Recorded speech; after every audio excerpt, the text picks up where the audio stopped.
Assalamualaikum warahmatullahi wabarakatuh. Eh, Ketemu kembali dalam pembahasan mata kuliah tentang optimasi proses kimia.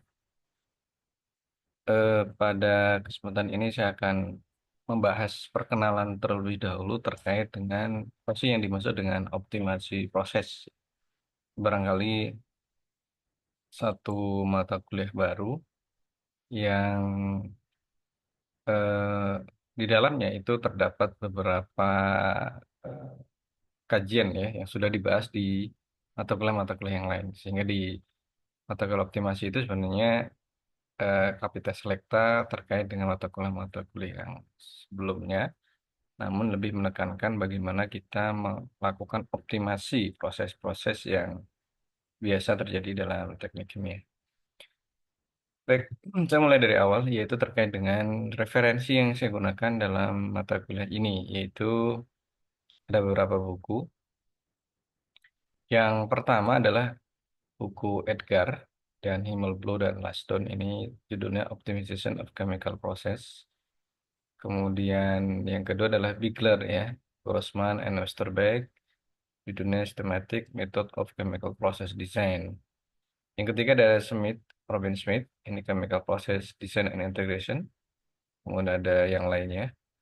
Kemudian software yang akan saya pakai adalah Excel Solver dan MATLAB ya. Kemudian kalau proses simulasi adalah Aspen Plus atau Aspen HYSYS.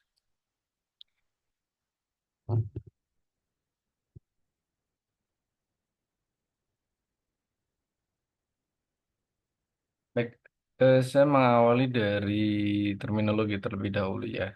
Kenapa engineer itu harus terbiasa atau tertarik dengan optimasi ya. Jadi optimasi ini adalah salah satu disiplin yang eh, yang penting di dalam berbagai disiplin aktivitas ya. Sebenarnya optimasi itu bukan hanya di dalam teknik kimia saja, tapi di berbagai bidang yang lain. Biasanya kondisi terbaik itu diperoleh dari proses optimasi. Kemudian apa manfaat menggunakan metode optimasi dibandingkan membuat keputusan yang intuitif berdasarkan perkiraan. Jadi engineer itu tugasnya adalah meningkatkan desain awal peralatan dan berusaha meningkatkan operasional peralatan yang telah diinstal sehingga dapat mewujudkan beberapa hal. Yang pertama adalah produktivitas yang terbesar. Jadi equipment atau peralatan yang sudah diinstal itu diupayakan di, di atur sedemikian rupa operasional sehingga menghasilkan produktivitas yang maksimal. Nah, dari produktivitas yang maksimal ini akan berdampak kepada keuntungan yang maksimal juga atau keuntungan yang terbesar. Kemudian juga harus mampu meminimalkan biaya ya. Jadi kalau kita bisa meminimalkan biaya berarti bisa meningkatkan profit atau keuntungan. Kemudian penggunaan energi yang paling sedikit. Jadi ini juga kaitannya dengan meminimalkan cost operation ya. Kemudian kondisi yang paling aman, paling safety, yang tidak menyebabkan eh, apa ya eh, kecelakaan, baik itu akan berdampak kepada human manusia maupun berdampak terhadap bangunan gitu. Dan seterusnya. Ini dalam hal alat yang sudah diinstal. Nah, terkait dengan operasional pabrik, maka manfaat yang akan muncul dari proses optimasi adalah kinerja pabrik yang meningkat. Jadi ini mampu meningkatkan hasil dari produk yang berharga atau yang memiliki added value tinggi atau mengurangi kontaminan. Jadi minimize contamination ya. Kemudian pemakaian energi yang menurun dan laju produksi yang lebih tinggi dan waktu yang lebih lama di antara shutdown gitu. Jadi pabrik itu tidak mudah mengalami shutdown sehingga antar satu shutdown dengan yang lainnya itu bisa dijaga selama mungkin, selama mungkin. Baik, Optimasi itu juga bisa mengarah kepada beberapa hal. Yang pertama, biaya pemeliharaan yang dapat berkurang. Jadi mereduce maintenance cost ya. Jadi menurunkan biaya pemeliharaan. Kenapa? Karena ketika alat itu dioptimalkan atau dioperasikan dalam kondisi yang optimal, maka eh, daya tahan dan maintenance itu lebih lebih lama gitu. Ya, karena dia tidak mengalami cacat, tidak mengalami kerusakan dan sebagainya, sehingga pada akhirnya pemeliharaan lebih lama. Kemudian pemakaian alat yang berkurang, ini maksudnya adalah lebih efektif ya. Jadi eh, karena alat itu bekerja dengan baik dan tidak mengalami kerusakan atau kegagalan, maka pemakaiannya bisa efektif ya. Kemudian ketiga adalah pemanfaatan atau pemberdayaan staf yang lebih baik. Jadi dengan optimasi kita juga bisa memanage dari sisi faktor operator ya, staff untuk memaksimalkan scheduling ya, penjadwalan dan sebagainya. Yang berikutnya adalah interaksi antara operator dan insinyur dan manajemen itu akan lebih baik dengan adanya optimasi ini. Ya, jadi komunikasi itu bisa lebih efektif, kemudian diskusi, masukan dan sebagainya itu akan lebih efektif kalau dilakukan optimasi. Nah, hal ya ini sangat membantu secara sistematis mengidentifikasi tujuan, kendala, dan derajat kebebasan dalam proses atau pabrik yang mengarah pada manfaat ya seperti peningkatan kualitas desain dan memecahkan masalah yang lebih tepat dan dapat lebih diandalkan dan pengambilan keputusan yang lebih cepat. Jadi dengan optimasi itu kebijakan keputusan yang didasarkan pada data-data yang cepat itu bisa diambil. Nah, selanjutnya apa ruang lingkup dari optimasi dan hierarkinya? Nah, ruang lingkup optimasi itu banyak hal ya. Jadi dari mulai hal yang terkecil sampai hal yang besar. Yang pertama adalah dari skopnya seluruh perusahaan ya. Berarti ini manajerial ya. Seluruh perusahaan secara umum, secara overall. Kemudian yang berikutnya adalah skopnya area pabrik ya, plan ya, plan. Kemudian dari berikutnya itu dari pabrik itu mungkin yang dianalisis yang berikutnya adalah proses tertentu, unit proses ya. Kemudian dari proses itu ya baru kemudian unit operasi ya, unit operasi, kemudian peralatan tunggal dalam operasi dan atau sistem intermediate di antaranya. Kemudian kita juga harus memperhatikan analisis kompleksitas dari sistem atau dari sifat atau kajian optimisasi ya. Itu kompleksitas analisis melibatkan apa? Jadi mungkin hanya melibatkan fitur sementara atau mungkin memeriksa secara detail, tergantung pada penggunaan yang hasilnya akan dimasukkan, kemudian ketersediaan data yang akurat dan waktu yang tersedia untuk melakukan optimasi. Jadi optimasi ini butuh data yang baik, kemudian juga butuh waktu untuk menganalisis, memodelkan, dan mensimulasikan, kemudian melakukan interpretasi terhadap hasil simulasi itu.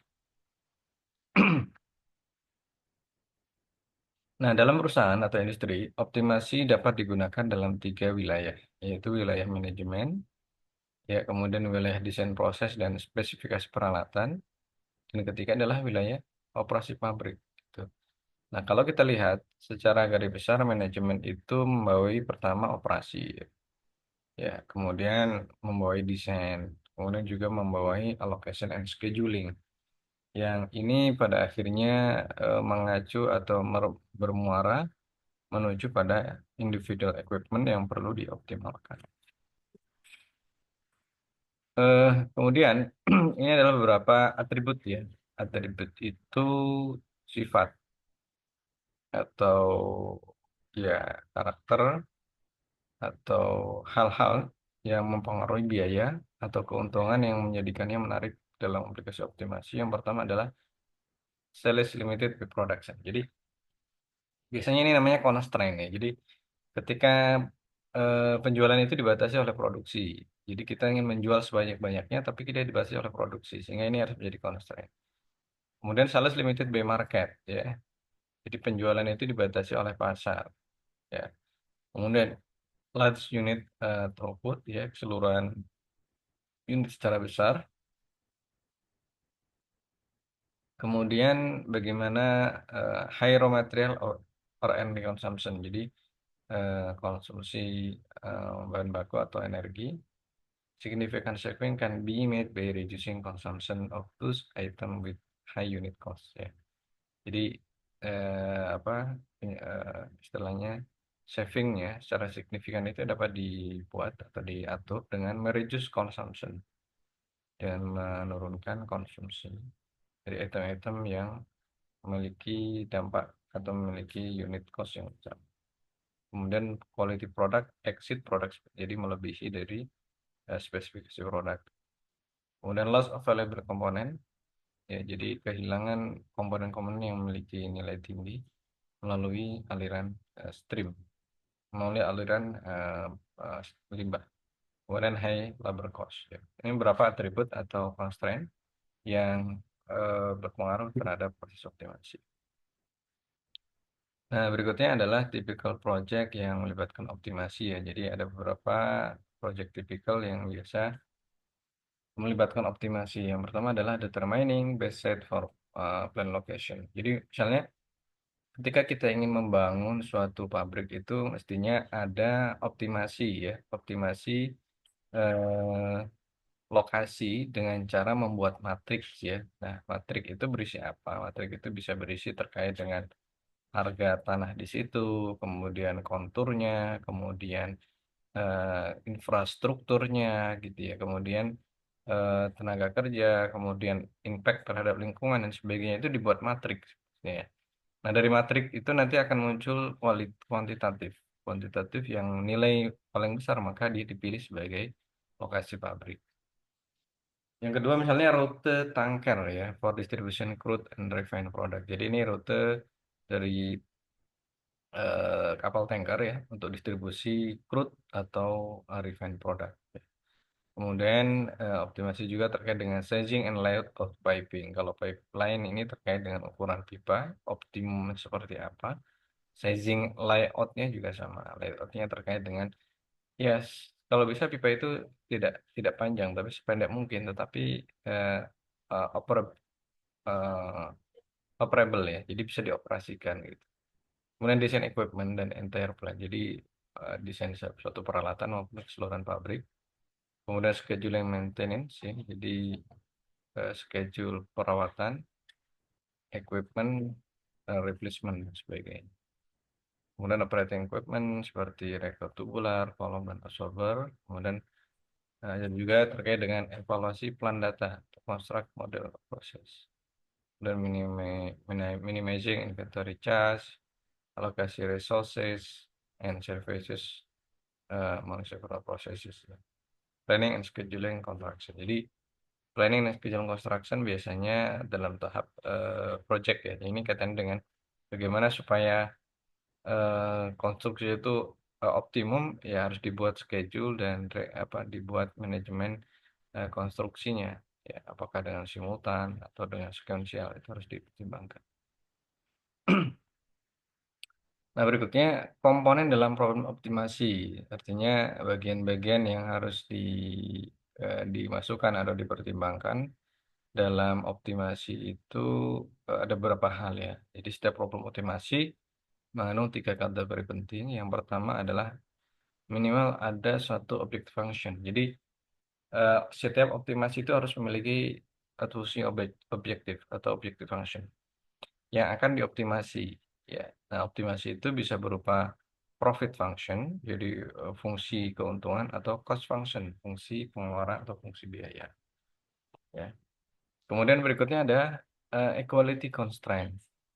Jadi persamaan eh, sama dengan, ya, persamaan sama dengan. Kemudian inequality constraint, ini berarti persamaan tidak sama dengan, ya, lebih kecil, lebih besar, atau antara batas bawah dengan batas atas itu sebutnya inequalities, ya. Kalau equality berarti sama dengan. Nah, kategori 2 dan 3 ini berkaitan dengan model proses atau peralatan. Dan kategori 1 disebut dengan economic model. Jadi, economic modelnya adalah profit atau cost. Ya. Kemudian solusi yang layak atau visible solution. Ya. Jadi, problem yang dioptimasi. Ini dapat diartikan sebagai seperangkat variabel yang memenuhi kategori 2 dan 3.